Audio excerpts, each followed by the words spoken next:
Welcome back to WagerTalk TV, guys. It's been a fun few weeks here. Not a whole lot going on in the sports world, but I wanted to bring in Mr. Ralph Michaels from WagerTalk.com because I'm confident college football is coming back. He's confident college football is coming back, and we need something to talk about. Ralph, you are putting out a guide with the Gold Sheet sponsored by WagerTalk, all things college football. Talk to me about this guide that you're putting out on WagerTalk.com.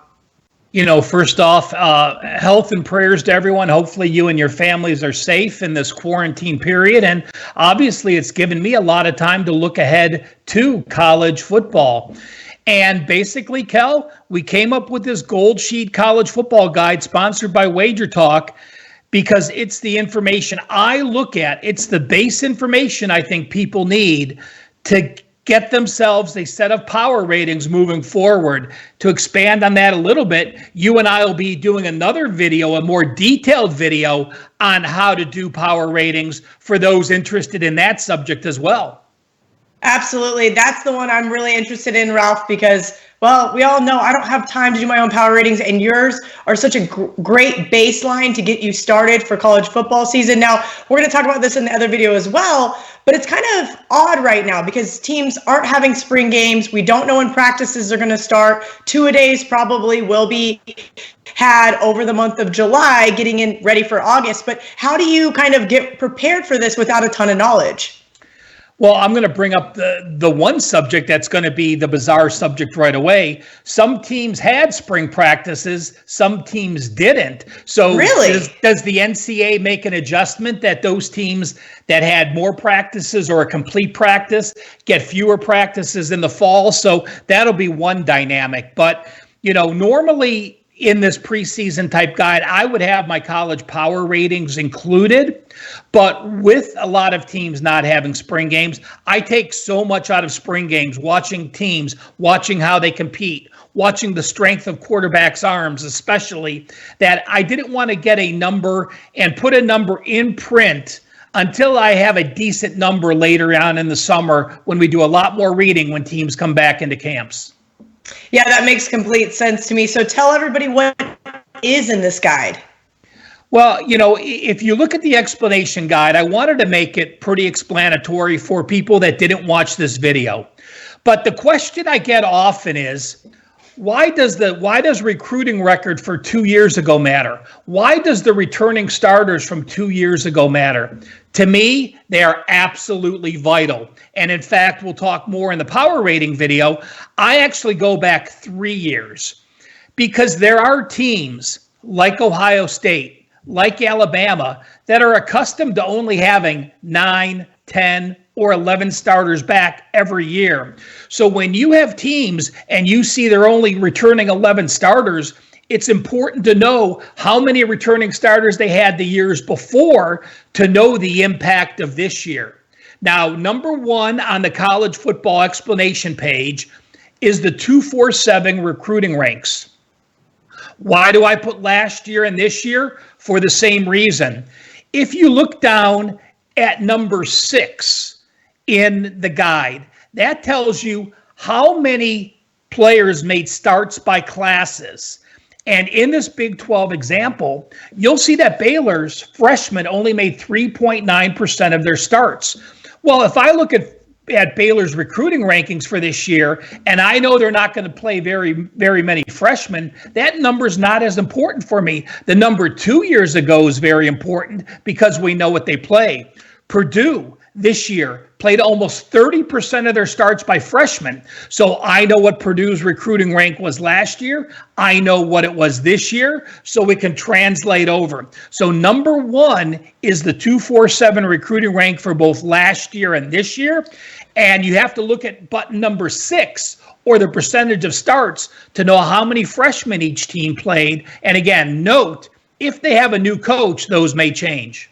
That's exactly what I wanted to ask you. Let's use, since you were talking about the Big 12, K-State, for example. This is second year. Chris Kleiman is head coach. So when you go back 3 years, you're actually using Bill Snyder's recruitment as well as his assistant coaches, et cetera. How does that weigh in to this guide?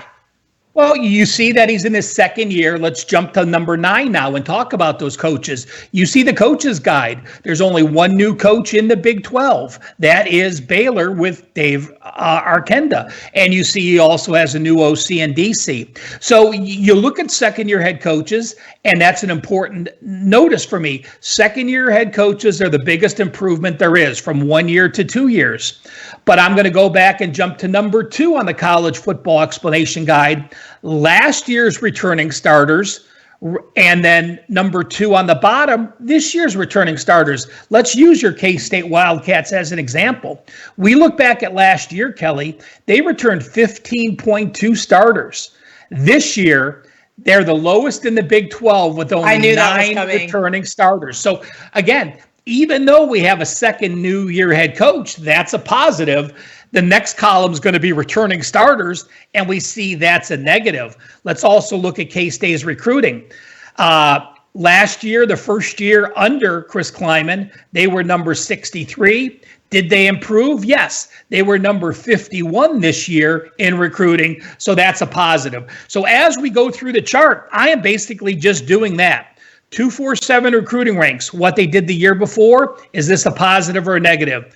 Coaching staff OCDC, is this a positive or a negative? Obviously, a first-year head coach is usually a negative. Second and third-year head coaches are a positive. Check if they have new OCs and DCs. And those coaches that have been around, like Gary Patterson, this is his 21st year, and you have the same OC and DC, there really is no change. Just out of curiosity, Ralph, do you weigh first-time head coaches? I understand that Baylor has a first year as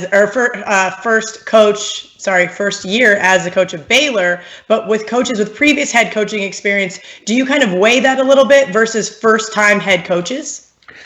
You know, I do. When I rank my first-year head coaches, when I'm doing a coaching grade, a coach with some head coaching experience does get a bit of an edge with me. But it's as important to me are the OCs and DCs, where those OCs and DCs have been. You know, you have a Baylor situation where, you know, you have Larry Fedora, who was an experienced head coach, now as an OC as well. So that adds to the coaching grade. So that first-year head coach will get a little higher grade as well because of the OC and or the DCs that they have. Okay, awesome, Ralph. Tell everybody where they can get this guide, and also make sure you guys are following Ralph at Cal Sports on Twitter. Cal Sports LV. Sorry, Ralph. No problem. You know, the one more thing I want to mention, Kelly, when we're talking about using this guide are the conference only and the full season stats. And conference only stats aren't easy to find. There's only a few sites that have them. And to me, when you're looking at group of 5 teams, it is vital to look at the conference-only stats. You're comparing apples to apples. You know I have the Big 12 page up, but I want to just draw an example from the Sun Belt. And if you look at the Sun Belt, UL Monroe had the number 76 schedule this year. Coastal Carolina had the number 119 schedule. So you have a 43-spot difference. Well, they both played the same conference schedule. So what's the difference? Coastal Carolina played Eastern Michigan, Kansas State, and UMass. ULM played Florida State, Iowa State, Grambling, and Memphis. A huge difference. So when you're looking at full season stats, you're going to say, well, look, Coastal Carolina was much stronger, but that's why I have the strength of schedule in there.